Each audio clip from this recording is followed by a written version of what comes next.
Understand how to integrate the Hibernate with Spring now. So I can say Spring with ORM, and that ORM we are using here as a Hibernate.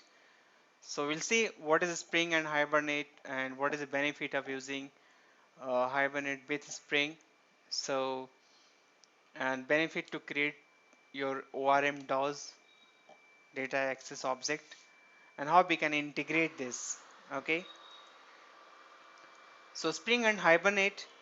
Let us understand the need for such integration before we actually get into the integration between these two technologies, right? So as we know that Hibernate is a well-known powerful ORM tool that lies between the application and database, right? So it enables application to access data from any database in a platform independent manner, right? There is no need for the application to depend on the low level JDBC details like managing connections, loading drivers, right? And dealing with a statement like prepare statement, caller statement, and the statement itself, and result set metadata. So we are not doing all these things. So on the top of the JDBC, we are using Hibernate and working with that. All the necessary details for accessing a particular data source is easily configurable in XML file that we're doing in the Hibernate, right? So another good thing is that Hibernate can be coupled well with both J2SE and J2 application, right?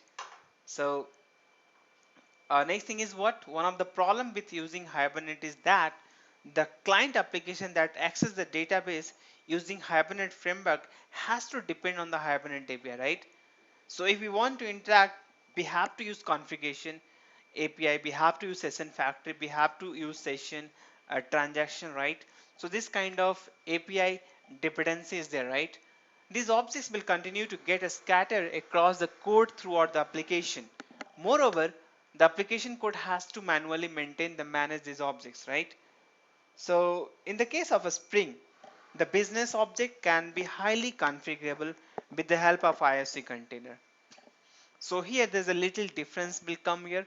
We'll show you the through the example into the next. So in simple word, the state of an object can be externalized from the application code. It means that now it is possible to use the Hibernate object as a Spring Bean. See the changes here. So we are using the Hibernate object as a Spring Bean. So we'll create a one bean uh, class, and there we'll do some uh, method, okay? And they can enjoy all the facilities that Spring provides, right?